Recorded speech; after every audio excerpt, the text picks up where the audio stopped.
Param Vijayate Sri Krishna Sankirtanam, total world victory of Hare Krishna. My name is Sitapati Das. And this is Dana Devi. And welcome to the Vaishnava Voices podcast. This is a teaser for next week's episode in the Farm or Die series. This is preparing for the economic collapse and beyond. And today we're talking with Mother Revati Devi Dasi, all the way from the United States of America. Welcome, Mother Revati. Hare Krishna. Hare Krishna. Hare Krishna to those. Thank you for joining us today. No problem. This is exciting. Yeah, we met in the Speaking About Varnashram series of conversations that have been happening over the last couple of months, and you're obviously very passionate about that. And we were talking just before we started the stream about some of the kind of bigger picture things that you've been thinking about how things are heading and where they're going to in the future, and the kinds of preparations that you've been making. Could you share with us a little bit again about like what you see, how you see things developing in the short to medium term in terms of how the world's going and how people are going to be living? Well, like I said, and I was telling a family member, a lot of the food that we eat, unless you're buying something fresh from the garden, was actually grown a year or two ago. If it's canned or frozen, definitely it wasn't this season. And our supply chains that are happening here in America, in the United States, we are systematically seeing one after another, the trains are being stopped. At one point, we had hundreds of ships backed up in our ports. I don't know why they weren't letting them through. They weren't letting truckers move food. And so what's happened, and they also, of course, with the pandemic, they closed all the small stores. For some reason, it was perfectly safe to go on a big Walmart, but the small mom and pops were all just stopped. So I noticed locally when I went to our local Walmart, they'd moved around the food section. They've changed how the shelves are so that they've literally took out aisles and then they changed how much is on a shelf. It used to be you'd have like maybe 6 or 8 cans back on a shelf. There may only be one in the front. You take that, there's nothing behind it. So we don't have the supplies that we used to have.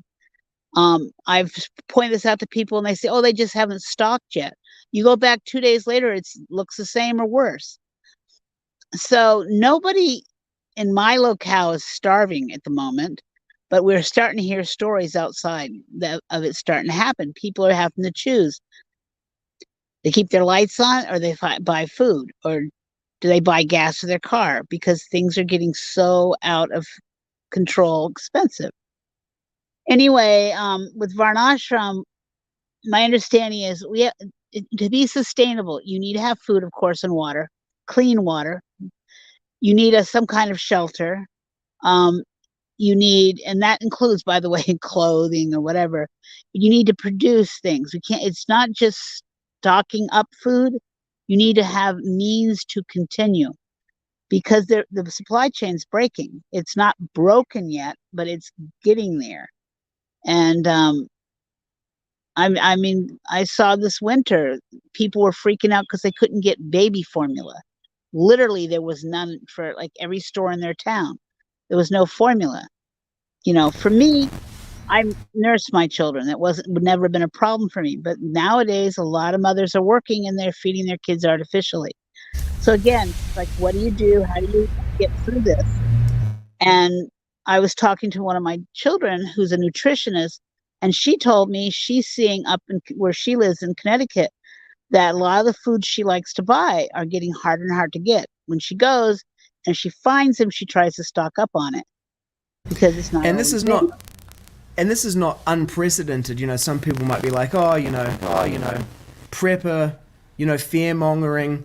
But in the 1920s and 30s during the Great Depression, this is just exactly what people experienced. It was, and at that time, apparently something like 30% of people in the United States were growing their own food, and that's dropped down to something like 7 or less, or 4%. in terms of people who are going to be able to switch from going to the supermarket to getting things from their garden. Oh, and I grew up in a very small town in New Hampshire. And a lot of the kids I went to school with, their parents were dairy farmers. The dairy farmers, they had a side business, a lot of them, where they also did maple sugaring. I don't know if you have anything like that there, but so they had made, instead of having sugar cane, we have maple trees that you can tap for sugar.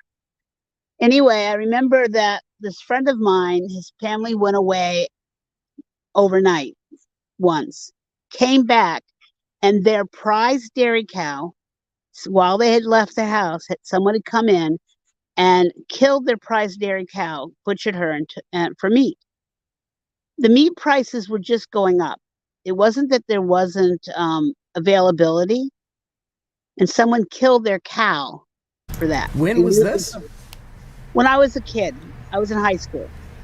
Okay, wow. So the gas prices had gone up and things like that. Nothing to the extent we see now, but back then that was happening.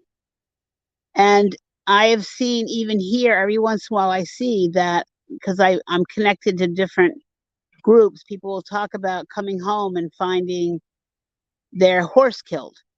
Or one person mentioned, this was a couple of years ago, they came home and several of their dairy goats were just gone. That's almost normal, but things are getting worse. People don't know what to do when the United States, nobody knows what, well, I shouldn't say nobody, there are homeless people, but the average person has no idea how to survive missing a meal, let alone not being able to feed their family for a day or two, and like, I mean, myself, I'm developing a library. I've got books on wildcrafting. I've got, books on fixing things, whatever. I got, if there's something that catches my interest, I've got books on it. But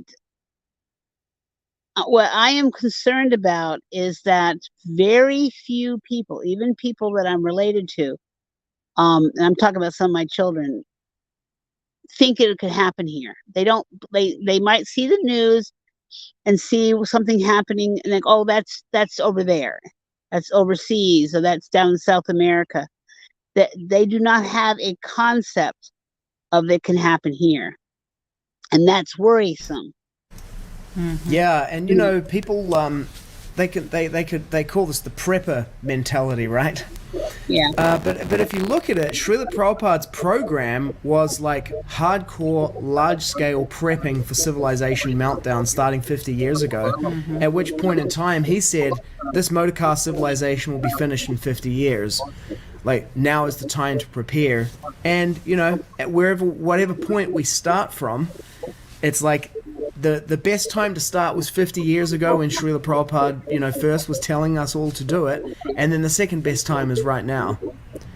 Yeah, I mean, there's things we can do. For example, people, if we might start out with a tractor, I know this from having Amish neighbors when I lived in Pennsylvania, you can buy stuff that can switch your motorized stuff, like your various implements. It is possible to switch them over to horse or cow power, ox power. There's just a connection that you need. So you can do it gradually if you are planning on the backup. But it's been discussed in the Varnashrama meetings, look at Cuba. They tried to crush Cuba and they just went to ox power. We may not have a lot of people trained to do it, but we happen to have one of the foremost trainers living here in Alachua County, Balabhadra. He's got this stuff, and it's not that far from him. We need to get him onto a future episode. So in next week's Farm or Die episode, we're going to have Mother Revati and others from all over the world, from Australia, New Zealand, United States, talking about the different stages of preparation that people are at, different opportunities, also from Mexico, and different opportunities that exist for people to get involved in these projects, because the best time to start doing this was 50 years ago, and the second best time to start doing it is right now. Yes, So join and we us need to next. start. Yeah. We need to start. Yeah. So join us next weekend for the Farm or Die series episode, where we're going to be talking about the coming economic collapse and beyond. Anything Yeah. you want to say to close out this teaser? I think it's very important for all the householders, especially people that have children, think about them. Think about doing right now all the things that are necessary for the future. And that means maybe in a year time, 2 years time, because if you are not prepared for that, it's going to be difficult to get yourself out of the situation. So it's best to get in touch with the people that are going to come in a podcast, depending where you are located. At least you have a connection where to go, and you can work with the people that have the farms, how you can contribute now in case anything happens. You have a place where to go, so you preparing yourself. You thinking ahead, you planning ahead. If this happens, what am I going to do now? It's about preparing now, because if you are not prepared, sorry, what can we do? So please join us next week.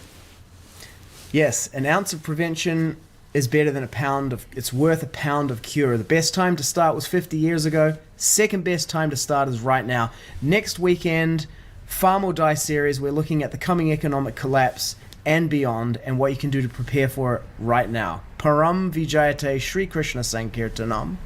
Total world victory of Hare Krishna.